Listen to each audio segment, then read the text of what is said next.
In the past, this was the perception the private sector was predominantly male-dominated and riddled with discriminatory policies against women. Consequently, women found it challenging to attain positions that would enable them to influence or contribute to decision-making, including positions of CEO or head of international development organizations. It was also rare to see women on the management board of most organizations. In recent times, despite the current trend of increased female representation across various professions, women still face significant stereotypes and discrimination in their quest to ascend to the summit of their careers. For instance, a Vanguard newspaper report of January 9, 2024, titled Workplace Inequality: Plight of the Working Woman by Ebuolua Cecil, recounts of the experiences of Nike, an 8-year veteran of the Lagos banking industry. Although she had high aspirations, she encountered gender bias, such as being advised not to marry until after working for several years. When she married and became pregnant, it became an issue at her workplace. The final straw came when she became a subject of daily gossip after giving birth. Similarly, Faith, a civil engineer employed by a construction firm, was a target of male colleagues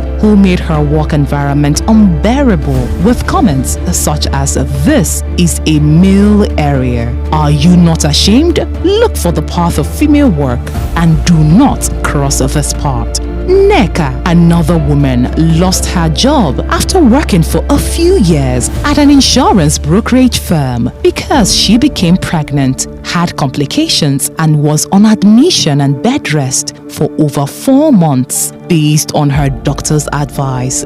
Despite the challenges, some women dared and ventured into professions or vocations once deemed exclusively for male. For example, Dr. Sarah Morocco Clark was the first woman to work in a bank in Nigeria after joining First Bank, then Bank of British West Africa. After several years of having male CEOs in the banking sector, Dr. Cecilia Ibru became the first woman to break into the committee of bank CEOs in Nigeria. Today, there are over 7 female CEOs in the banking sector and many others in different sectors. Women are also rising in representation at the board level and becoming chairpersons of some board of directors. In a bid to promote gender equality, the Bankers Committee in July 12, 2012 adopted the Nigeria Sustainable Banking Principles, which one of the principles, Principle 4, is about a gender-inclusive workplace culture. In addition, the Central Bank of Nigeria regulations mandates a minimum of 30% female representation at the board level and 40% at the management level in commercial banks in Nigeria. Although there has been significant improvement, especially at the entry and mid-level staff, a huge gap still exists in female representation at the management and board level. According to a report by DK Onwameze in This Day Life on August 19, 2021, the financial sector has the most gender-friendly board composition with 29.67% female representation, while the consumer goods sector has the least gender-sensitive board compositions with 17.46% female representation. The oil and gas sector scored 21.43%, while ICT and the industrial goods sector earned 20% each. The report further revealed that the top 5 highest-ranked performers were Lafarge Cement, Stanbic IBTC Holdings, Nigerian Breweries, Access Bank and Guarantee Trust Holdings.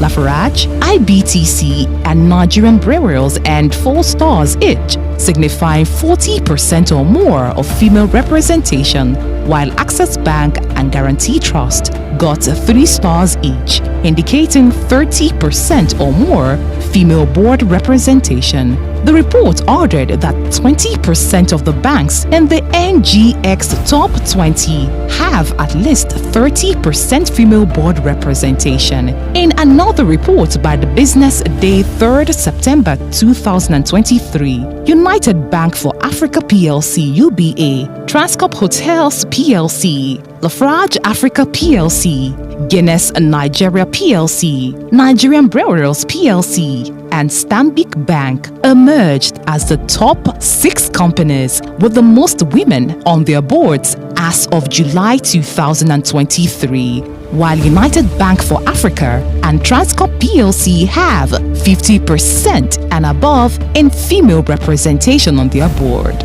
Nigerian Breweries PLC, Lafarge Africa, and Guinness Nigeria have 45.5% each on female representation. At the international level, the World Bank from 1946 to date have had 14 presidents and all have been men. For the International Monetary Fund IMF, from 1946 till date, the IMF have had 12 managing directors, only the last 2 are women.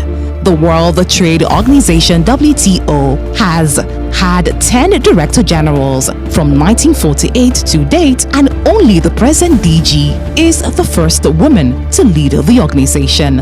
Lastly, the UN since 1946 to date have had 9 secretary generals, and all have been men. As we move forward and fast, we hope these institutions, the UN and the World Bank, will soonest be headed by women. In conclusion, a well-deserved commendation goes to the banking sector for taking the lead in female representation at the board level. Also, the following organizations are worthy of celebrating for having 40% and above in female representation at the board level: UBA and Transcorp Hotels 50%, Lafarge Africa PLC, Guinness Nigeria PLC, Nigeria Breweries PLC, Stanbic IBTC Holdings, Access Bank and Guarantee Holdings for having 40% and above. In addition, worthy of celebrating are the trailblazers and pace-setters, late Dr. Sarah Morocco Clark, first female banker, Dr. Cecilia Ibru, first female bank CEO, and Oyeyemike Adebayo, first female MD of Cadbury Nigeria. Lastly, celebrating these Amazons who has shone and still shining in an industry once dominated by men: Miriam Olusonya, GTB, Yemisi Edun, FCMB, Nneka Onyali Ikpe, Fidelity Bank, Adora Umoji, Zenith Bank, Halima Buba, Sun Trust Bank, Ireti Samuel Obu, City Bank, Tommy Somifo, Unity Bank, Kafilat Araoye, Lotus Bank, Yetunde Oni, Union Bank, Bukola Smith, FSDH Merchant Bank, Dupe Olushola, Transcorp Hotels, Ola Williams, Country Head Microsoft Nigeria and Ghana. To every woman who has gotten to the peak of their careers despite all the bias and stereotype, your names are already engraved in the Hall of Fame. In order to move forward and progress swiftly, it is imperative not only to invest in women, but also to eradicate all forms of gender discrimination, gender bias, and stereotypes within the business sector. #SDG5, #Gender Equality.